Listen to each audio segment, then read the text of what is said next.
बाहर की दुनिया से तो हम रोज ही लड़ते हैं। पर जब लड़ाई अपने आप से होने लगे, अपना ही चेहरा बेगाना लगने लगे।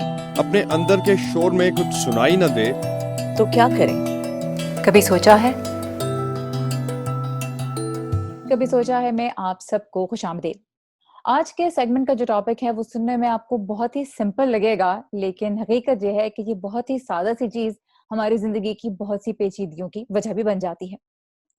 हम एक दूसरे से बात करते हैं, एक दूसरे की बात सुनते हैं, लेकिन इसी बातचीत में बहुत कुछ खो जाता है। हम अपनी बात ठीक से कह नहीं पाते, अगला हमारी बात सही से समझ नहीं पाता, और एक आसान सी गुफ्तगू भी बहुत ही मुश्किल होती जाती है, और बाज़ औक़ात जो नतीजा सोचा होता है उससे हम उससे बहुत दूर किसी और ही रास्ते पे निकल जाते हैं। तो ऐसा क्यों होता है? कभी सोचा है? इसी बारे में आज हम बात करेंगे थेरेपिस्ट तबस्सुम रहमान से। Tabassum, thank you very much for joining us. My pleasure. So Tabassum, आज के भी सेगमेंट का आइडिया मुझे आया हमारे ही एक सोशल मीडिया फॉलोअर के कमेंट से।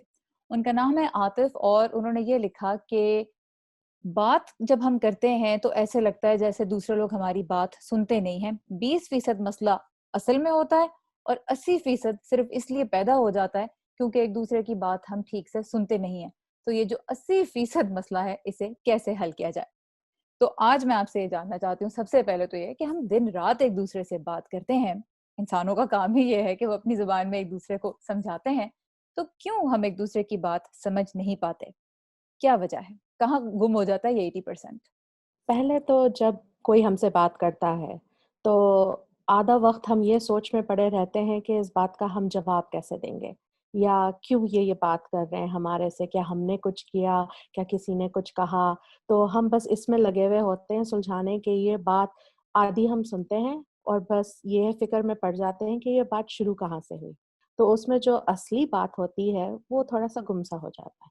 तो हम उनकी बात सुनने से ज़्यादा अपना जो हमारा रद्द-ए-अमल होगा, उस पे तवज्जो दे रहे होते हैं, अपने बिल्कुल। और अगेंस्ट। फिर हाँ। एक चीज़ जो मैंने इस सेगमेंट के दौरान मुख्तलिफ एक्सपर्ट्स के मुँह से सुनी है, वो है टर्म एक्टिव लिसनिंग। और उससे नतीजा तो यही निकलता है कि जब कोई बात कर रहा हो तो ध्यान से सुने। अब ये कहना तो ज़ाहिर है बड़ी आसान सी बात है, बचपन से हम अपने पेरेंट्स के मुँह से भी सुनते आ रहे होते हैं कि ध्यान से बात सुनो, ध्यान से बात सुनो। ध्यान से बात सुनी कैसे जाती है? क्या इसकी कोई टेक्नीक होती ये है? बहुत अच्छा सवाल आपने किया क्योंकि एक्टिव लिसनिंग जो चीज़ होती है, वो थोड़े लोग कुदरती उनको पता होता है। मगर बहुत सारे लोगों के लिए इन एक्टिव लिसनिंग सीखना पड़ता है। इसके टेक्निक्स होते हैं। तो एक्टिव लिसनिंग की सबसे बात होती है ये एक्टिव, मगर इसको थोड़ा पैसिव तरीके से देखना चाहिए। जब कोई आप बात सुनते हैं किसी और की, तो आपको थोड़ा-सा आराम करना चाहिए। आपको ये सुनना चाहिए कि वो कह क्या रहे हैं, ये नहीं कि उनके जज़्बात क्या फ़ील हो रहे हैं। बहुत सारे लोग जब इमोशनल हो जाते हैं, तो कभी गाली-गलौज करते हैं, कभी ज़ोर से बात करते हैं, कभी ऊँची बात करते हैं, गलत-सलत चीज़ें कह देते हैं। तो हमें ये नहीं देखना है कि वो किस तरीके से हमें कह रहे हैं या कौन से अल्फ़ाज़ इस्तेमाल कर रहे हैं, मगर कौन-सी बात कर रहे हैं वो।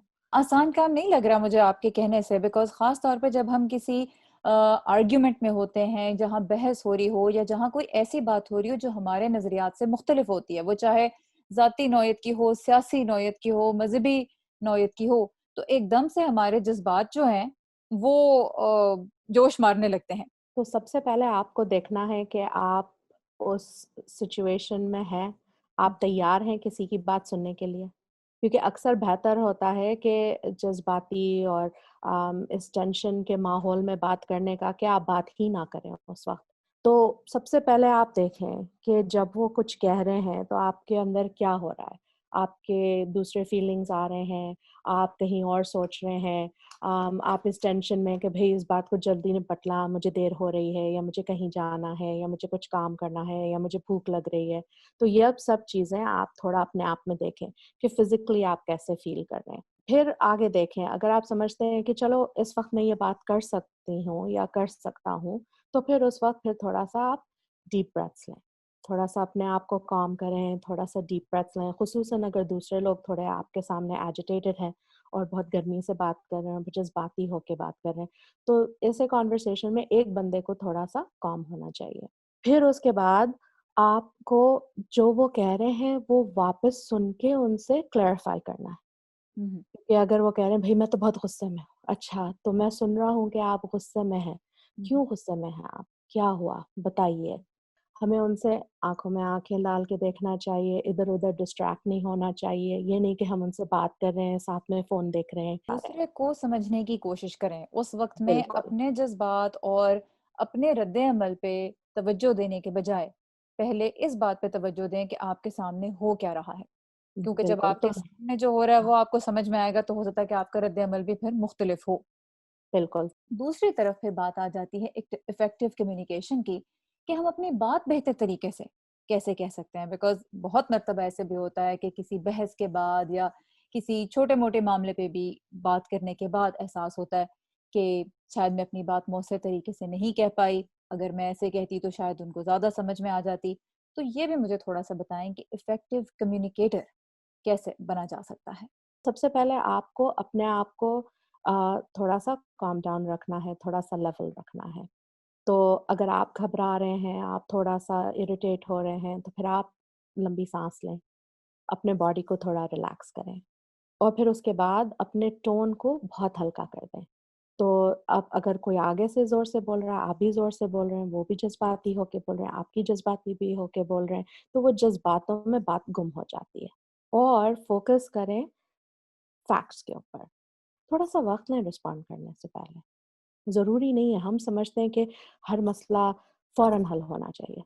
वो पूछ रहे हैं और बस हम जवाब दे दें। और ये बतौर हम इंसान हमें ये भी महसूस होता है कि अगर हमने फौरन जवाब ना दिया तो शायद हम कमजोर नजर आएं या हम नाकाम नजर आएं। बिल्कुल, क्योंकि हमारी बॉडी ना हमें प्रोटेक्ट करती है। हम्म, तो जब कोई ऐसा मसला आता है, वो कहते हैं, "ओह! ओह! याद रखो, ये तो पिछले दफ़ा भी हुआ था, बहुत बुरा हुआ था, अब तुम ज़रा बच के रहना।" तो बॉडी एक प्रोटेक्टिव मैकेनिज़्म तो अच्छी होती है, मगर कभी-कभार वो ज़्यादा प्रेशर में आके फिर आप सही से नहीं कर सकते। खामोश रहना कमजोरी की निशानी है या नहीं? खामोश रहना कमज़ोरी की निशानी नहीं है। खामोश लोग काफ़ी इंट्रोस्पेक्टिव होते हैं, वो सोचते हैं, वो कुछ करते हैं, मगर खामोशी में हमें अपने चेहरे को देखना है। बहस के दौरान बाज़ औक़ात हम एंगेज नहीं करना चाहते या हम घबरा जाते हैं और हम बात नहीं करते और हम खामोश हो जाते हैं, और बाद में ये महसूस होता है जैसे हमें अपने लिए खड़ा होना चाहिए था, हमें बोलना चाहिए था। तो हुँ, हुँ। ऐसे मौके पे खामोशी को आप किस तरह से देखती हैं? खामोशी डिपेंड करता है कि जो खामोश रह रहा है, वो क्या फ़ील कर रहा है। हुँ, क्योंकि एक तरफ से ये पॉज़िटिव है कि अगर उस वक़्त आपको कुछ समझ में नहीं आया, तो आप खामोश हो गए, क्योंकि अगर आप कुछ कहते, तो शायद वो गलत तरीक़े से लिया जाता, या आप कोई ऐसी बात कहते जो आप वापस नहीं ले सकते थे, तो शायद उसमें खामोश रहना ही बेहतर है। मगर अगर कोई फ़ील कर रहा है कि भई मैं बार-बार खामोश बैठ रही हूँ, मैं अपने लिए स्टैंड अप नहीं कर रही, मैं कुछ कह नहीं रही अपने लिए, तो फिर वो जिस वक़्त पे आप खामोश होती हैं, आप बाद में सोच लें कि आपको कहना क्या था। बुरी जब हो जाती है खामोशी, जब जो इंसान खामोश रहता है, उसको बुरा लगने लगता है। वो कहता है कि भई मैंने कोई बात क्यों नहीं कही, मैंने अपने आप को स्टैंड अप क्यों नहीं किया, और बाद में आपको 10 चीज़ें याद आती हैं जो आप कहना चाहते थे। तो उस सिचुएशंस में जो इंसान खामोश रहता है और बाद में पछताता है, उसको फिर सोचना चाहिए कि भई क्या बात हुई थी और क्या मैं कह सकता था और क्या ये सही बात होती?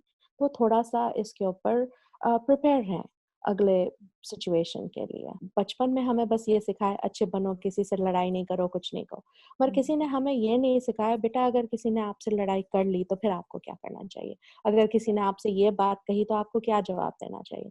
हमें बस एटलीस्ट मुझे तो इवन अमेरिका ये सिखाया गया है कि खामोश बैठो, कोई बात नहीं, किसी और को नहीं कहना। मगर हुँ, उससे ये होता है, जब आप खामोश बैठते हैं तो वो बिल्डअप होता है आपका टेंशन। तो फिर आप जी। थोड़ा-सा बिल्कुल अम, कमज़ोर महसूस करने लगते हो। तो तबस्सुम, आपसे बात करके एक जो लेसन मैंने इस सारे में लिया और कोशिश मेरी यही थी कि मैं एक्टिवली आपकी बात सुनूं और समझूं, वो यही है कि तहम्मुल से बात सुनी जाए और फिर उसके हिसाब से ही अपना रद्द अमल जो है वो दिया जाए। वो रद्द अमल अच्छे अल्फाज में भी हो सकता है, वो रद्द अमल खामोशी में भी हो सकता है, लेकिन अपने जज्बात से ज्यादा जो बातचीत हो रही है और जिस सिचुएशन में बातचीत हो रही है उसके ऊपर तवज्जो देनी चाहिए। बिल्कुल, बहुत-बहुत शुक्रिया आपके वक़्त के लिए। थैंक यू बहुत सो मच। मज़ा आया। Thank you so much for talking to us. Alright, thank you.